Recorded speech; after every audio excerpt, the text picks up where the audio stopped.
Hey everybody, Tony D and Little Joan here with your Hollywoke hot take. What's going on in Hollywood? Well, a deadline. They're talking about the big beer virus bailout, government spending package, what it means for showbiz. Shouldn't mean anything. Shouldn't be getting anything. But of course, they are.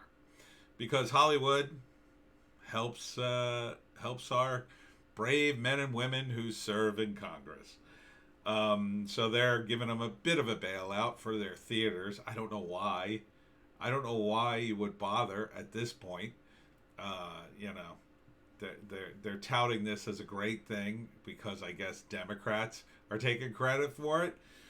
Um, you know, it's not going to make much difference unless you open the country up, unless you allow these theaters to open and make money again. $600 isn't going to do anything for their employees who are sitting at home. They've been sitting at home for months, or they got other jobs. They probably have other jobs. It's ridiculous. Everybody in Hollywood is all about the Georgia election. Kamal Nanjiani and Cal Penn and more South Asian stars call out David Perdue in new "My Name Is" campaign video. Stunning and brave. Stunning and brave when millionaire Hollywood celebrities support the Democrats. Enjoy your millionaire tax, guys. Enjoy that. Of course, you'll probably move out of California so you don't have to pay. And speaking of millionaires, Foo Fighters, they're also helping the Democrats down in Georgia. You know, it's billed as a concert to get the vote out, but we all know what that means now, right? I mean, it's never get the vote out for everyone. It's get the vote out for the people who you want to see elect Democrats, right? Let's be honest. So I am disappointed. I thought, Cal and Kumail, they're very much Democrats. They hate Republicans. They have pretty good TDS. Foo Fighters, Dave Grohl, I thought he was smarter, but he did bash Trump too. It's like, oh, that's popular. Okay, go ahead and do that. Go ahead and do that. Wonder why you can't get any sales in the Midwest. Not that you would care. Meanwhile, Twitter will reset White House POTUS accounts to 0 followers when Biden takes office. And watch those follower counts skyrocket. Because that's what Twitter does. They fix the game, in my view. There's been all sorts of reports about how Twitter's finagles with all kinds of things. I'm sure, a lot of people will follow Biden. He's not going to get the millions of followers that Trump did unless Twitter games it. So it looks like he does.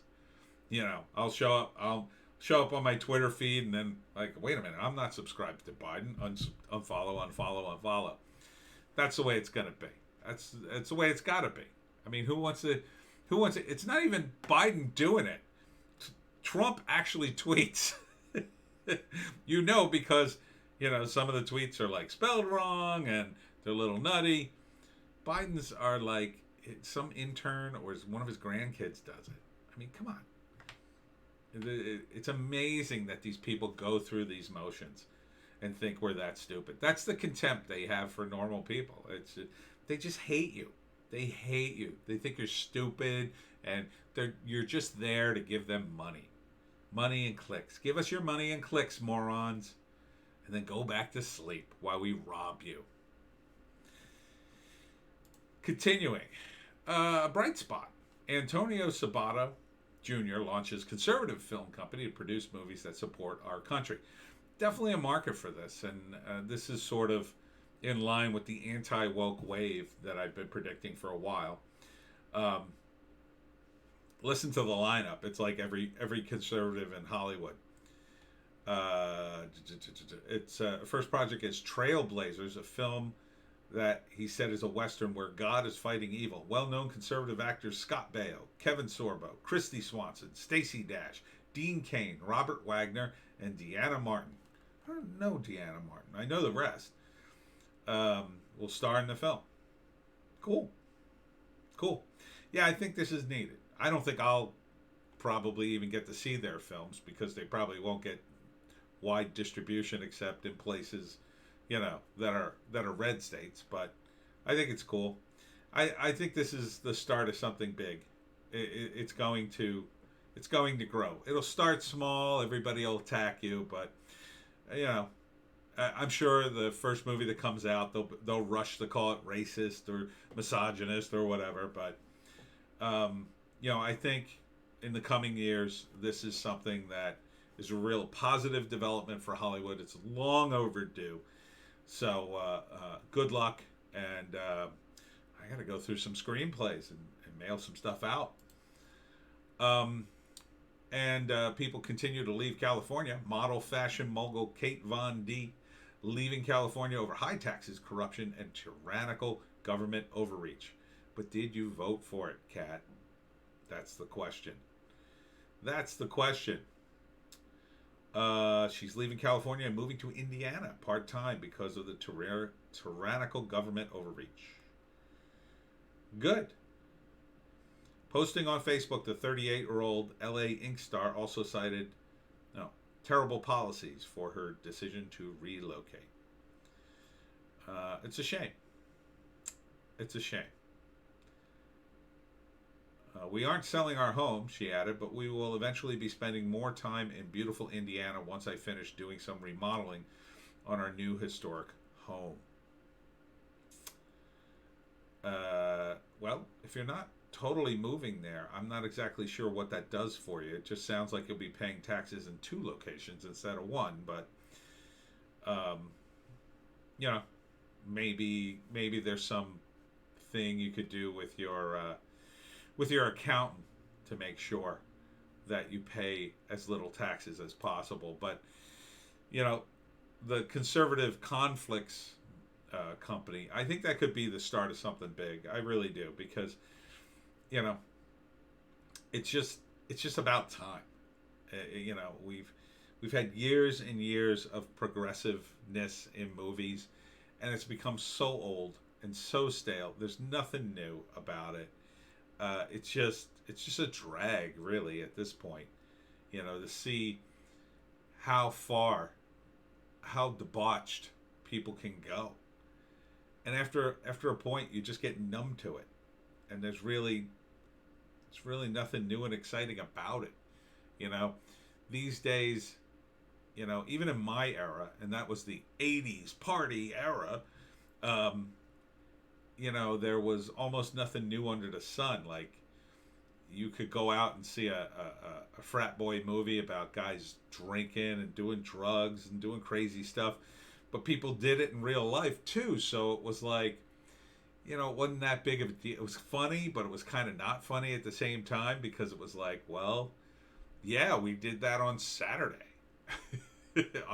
Not me. I'm not saying me, but other people I know would do that kind of crap and talk about it, and it was like, yeah, you'd see it in the movie, and it was kind of funny and relatable. It was more relatable than it was like crazy and wild.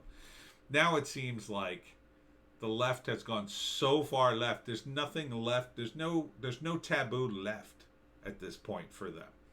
There's no new areas to explore. They're just constantly looking to outrage, and they're just numb to it. Their audiences are numb to it.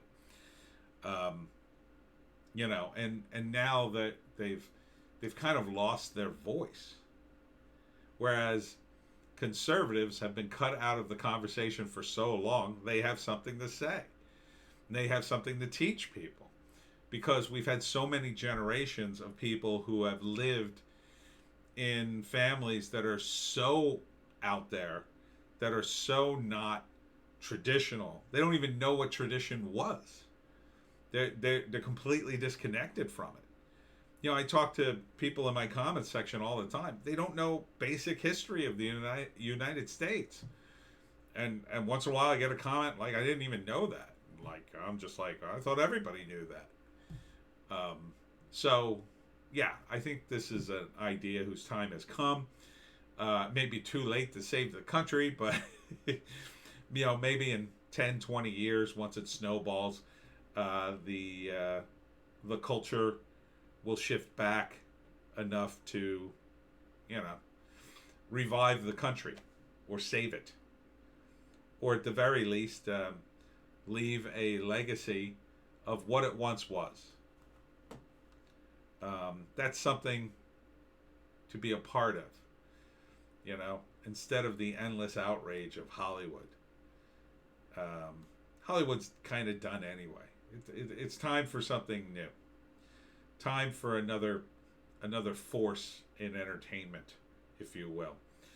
And we'll see. We'll see if that happens. Maybe the Democrats will just censor it all.